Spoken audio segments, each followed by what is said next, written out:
Good afternoon and welcome all to the second episode of the Euphoric Man podcast. If you didn't catch the first episode, that was on porn and masturbation issues. And check that out if you didn't. Stick it on in your car, have a little listen. Perhaps it will be enlightening for you. It's always good to hear stuff that you relate to and just pass it on if you do relate to it or you know someone that perhaps is struggling with those issues. Anyway, today is going to be about depression. Someone else that I think about when I think of depression, I think it's been really, really helpful for him to come out and talk about that, was Tyson Fury. But yeah, I love a bit of boxing. I do. I really enjoy boxing. And a couple of years ago, I did a white collar boxing fight, and it got me thinking about boxing and the characters that are in that. And Tyson Fury, I love. And I don't know if you have read any stuff about Tyson Fury, but 2015, he won a collection of titles from Vladimir Klitschko, who reigned for a long time. He spent his entire life, moving towards this goal of becoming world champion, of unifying the division. He gets all these belts, and then suddenly it's like, well, what's the point? What is the point in life? Now I've achieved what I've achieved. Is that it? Is that really it?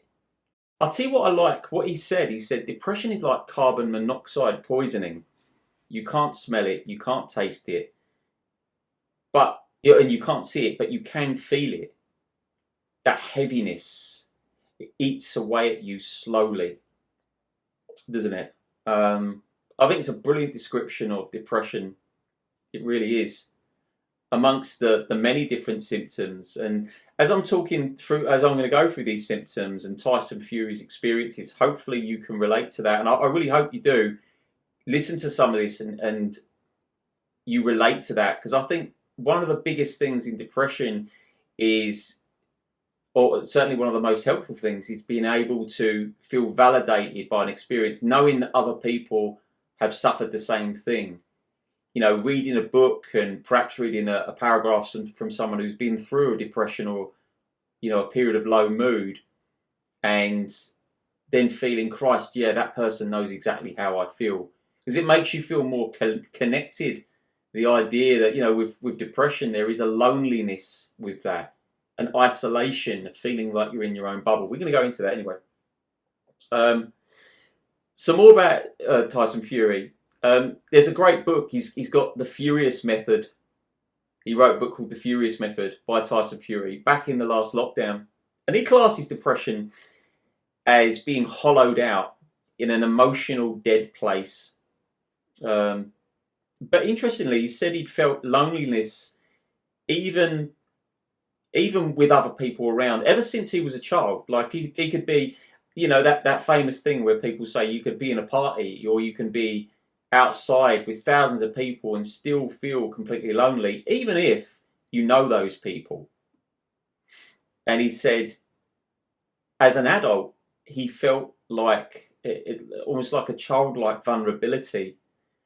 And as I said, even after becoming heavyweight champion, his belts meant absolutely nothing to him. And at this stage, that's when he really slumped into a heaviness of depression. And he said, this is interesting, he said, boxing was appealing to me as yesterday's fish and chip leftovers. Christ. So imagine that. Imagine working your entire life towards something. Perhaps you can relate to this, yeah? Perhaps it's a business or some sort of project. You put all your energy into that. And you thought about that for a long, long, long time. And suddenly you achieve that. Then what? If that's your identity, if that's all life is, then what's the point?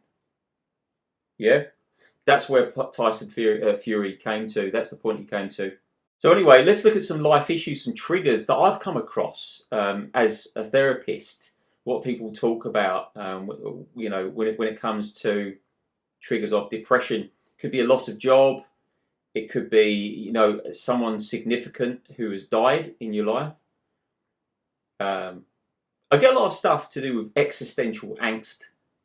What's life all about? This idea that life has no meaning, nihilism, there's no point to life. It's very dangerous, actually, to think that way. Of course, if you checked out Man's Search for Meaning by Viktor Frankl, who suffered, went through 3 different concentration camps and survived the Holocaust. He wrote a book called Man's Search for Meaning. Check it out. Fantastic book.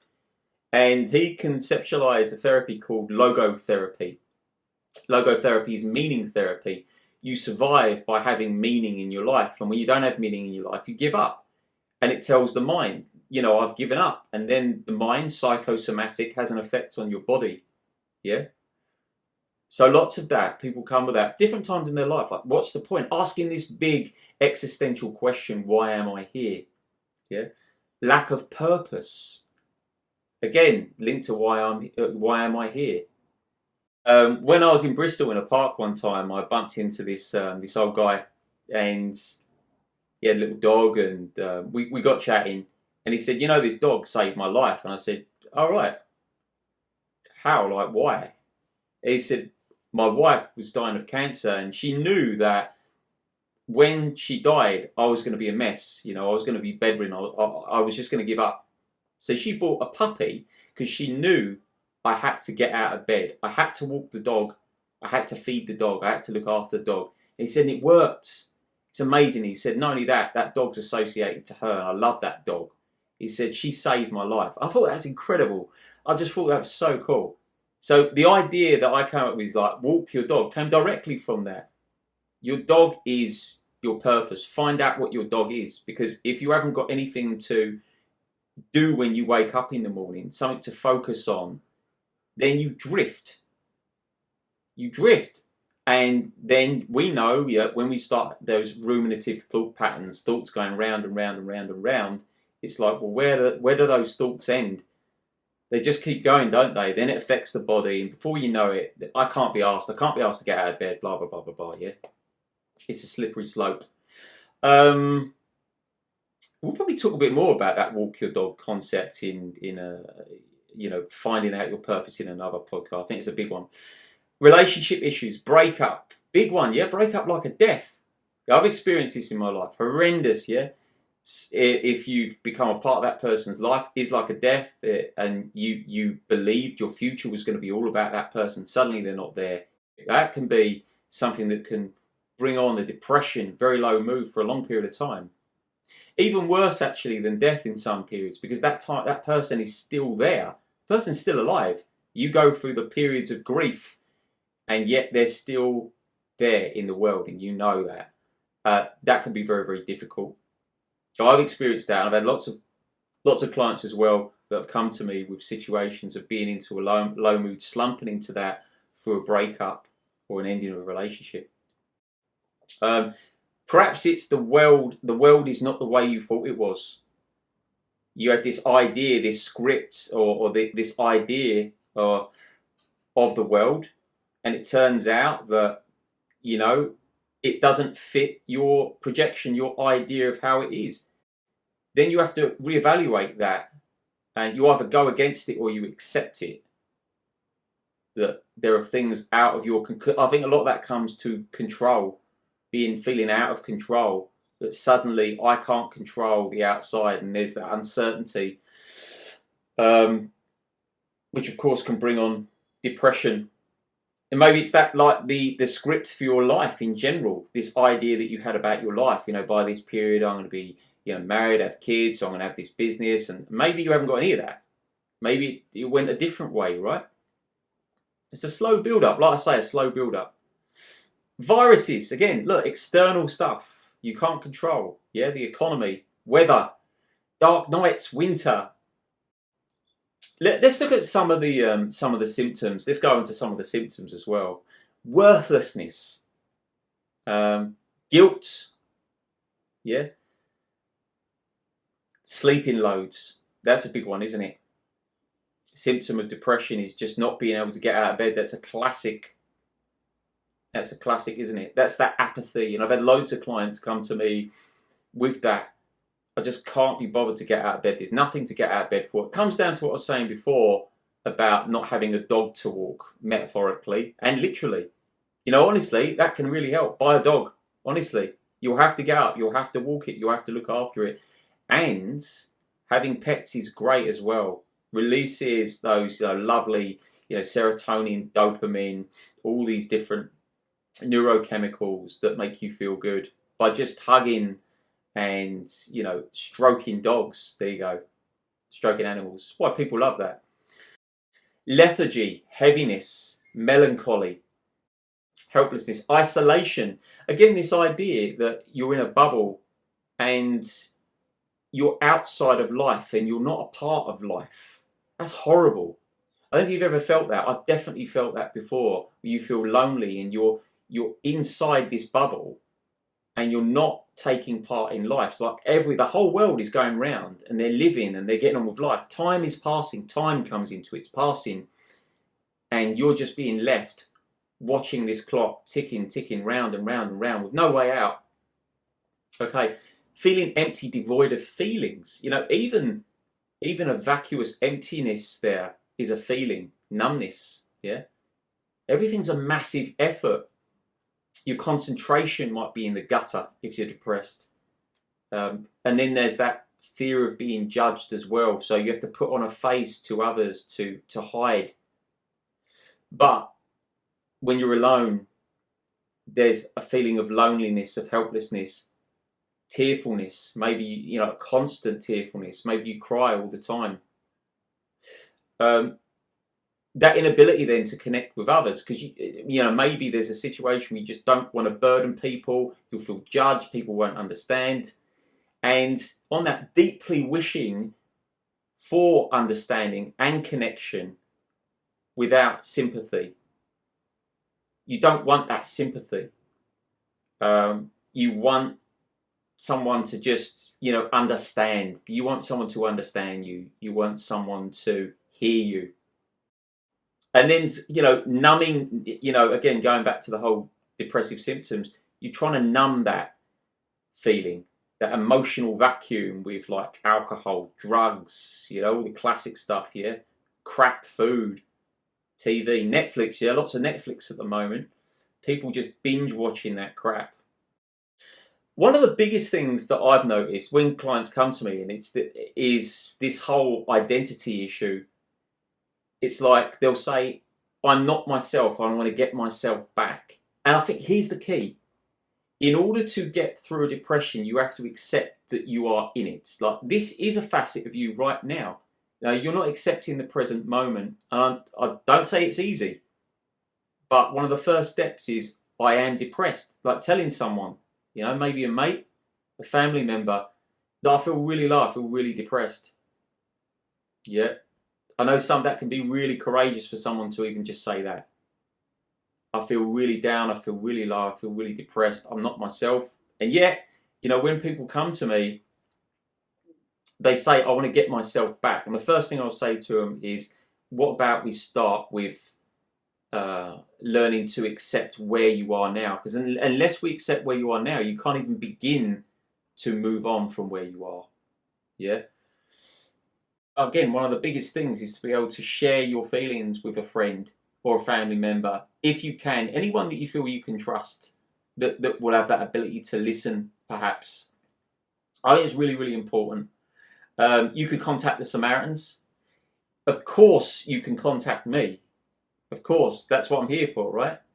So, you know, post your experiences in the comments, or you can direct mail me, euphoricman@gmail.com.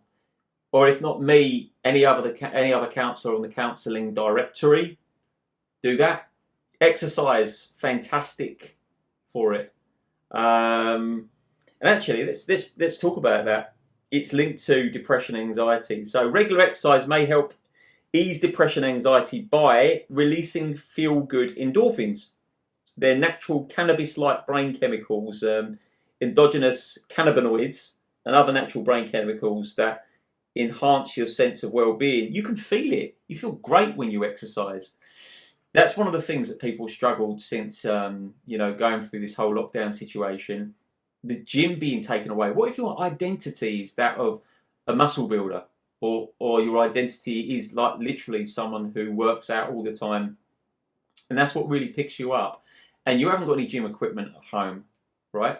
And it is a struggle to get some gym equipment at the moment as well. Perhaps that's really difficult. Well, then obviously you can run, you can cycle, loads of different things you can do. to do with cardio and making you feel good. A mood journal is really important, and just thinking about things that you are grateful for as well. We've already said sharing your feelings with mates. And I think, when it comes to depression, like tiny steps. Let's say you're really, really low. Christ, even getting out of bed, is a big deal. Brushing your teeth, setting a tiny task. Maybe you write 2 sentences of how you're feeling. 2, that's all you do, okay? You give yourself like a 5-minute walk, something like that. Making yourself breakfast. I know this sounds ridiculous to some people, but if you're really low, like tiny little steps like that are important. Then you can build them up, and you can build that up on your own. Often people need help. Like I say, someone like me, you can come to, and we can work on that together. A mixture of counselling and coaching for depression can be really effective. Checking out the meditation app Headspace, I think it's really good. Like, it will go through 3-minute meditations to help you focus in on yourself, on your body. And you might think, why the bloody hell would I want to focus in on myself? I'm the problem. Well, it's like, okay, but you're focusing in on your thoughts, learning to focus in on your body and get to know yourself in a more intimate way without your thoughts running away with you. And being much more intimate and in touch with yourself rather than trying to run away from yourself is the way forward. Reading things you relate to and having heroes that you relate to. Like I said, I think Tyson Fury, for me, is one of my heroes. I think amongst many, but certainly in the sporting world, I really respect where he's come from. I mean, going from like 28, 29 stone back to like, what is it now, 19, 20 stone, and winning the WBC heavyweight championship of the world by beating Deontay Wilder twice, in my opinion. Wow, that's incredible, right? Overall, you just want to feel validated in your experience, don't you? And so, look, just get into that actually, as we come into the end of this.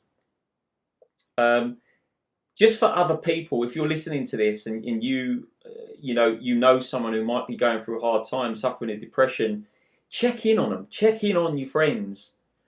And ask them as well. Just ask them, how are you doing? Genuinely ask them how they're doing. And if they say, oh, I'm all right, dig a bit. Really, what does that really mean? Are you really all right? Because they're probably not. If you have an instinct about someone who's a friend and you haven't seen them for a while and you've been meaning to contact them, maybe for whatever reason you haven't, but you put a little call into them. It can make their day. A client was telling me just earlier today, one of his friends has cancer, and he went up to Norfolk to visit him, and he said, you know what, I've been feeling so down. I haven't seen anyone because of this whole lockdown situation, and I just feel really low. And it was timely. You coming to me was so timely. It's been so helpful. It just topped him up. One of the things I'd like to say to people out there who maybe want to help people is, don't put so much expectation. Say, for example, it's a close family member or a friend. Don't put expectation on rescuing them. It's just too much pressure for someone who's really down. Yeah, too much pressure. And you know what? It's not even about them. It's about you. It's more about you attempting to get rid of your discomfort and your suffering. It's like you're suffering, they're suffering. And that's what it is. And you want to get rid of that suffering. So you're like, well, if I can fix them, if I can get them counselling, that's a classic one. People come to me and say, oh, can you help them? I was like, are they ready? Are they wanting counselling, or is it you feel uncomfortable? And no, I want to get them help. It's like, okay, you can help by listening to them. But don't put so much pressure on someone by being the rescuer and trying to fix them. It's more about you. I know it sounds a bit of an odd thing to say, but the most important thing there is just to listen. Don't advise them unless they ask. And like I say, check in on people. Anyway, hopefully that's really comprehensive. I don't know how long this has gone on for, but I think it's definitely a worthy topic to really get stuck into, and I hope you've taken a lot from this. And if you are going through a depression, it doesn't matter how small that is. Maybe it's a few weeks, maybe it's really heavy, whatever it is. Feel free to contact me, book some sessions, and we'll get stuck into that and just explore your feelings, get to understanding what that's all about. The biggest thing is opening up and being able to share that, especially as a guy as well. Especially as guys, we tend to go into our man caves and we see everything as a problem solution situation. We've got to fix ourselves, and maybe you just need to share. Often guys come off the phone and they say, it was enough that I just shared my feelings. I feel great after that. I feel like I understand myself a bit more. I've got a mirror for my experience now. I can hear myself. Okay. Yeah, that I would argue, actually, in my experience, that's the most powerful thing. Anyway, so like I say, if you want to contact me, theeuphoricman@gmail.com. Check out my website, euphoricmancoaching.co.uk. Other than that, feel free to like, subscribe, click the bell notification, and I shall see you guys on the next podcast. I won't see you guys. I'll be sharing my new podcast for you guys next time around. All right? Been great chatting to you. Catch you soon. Bye-bye.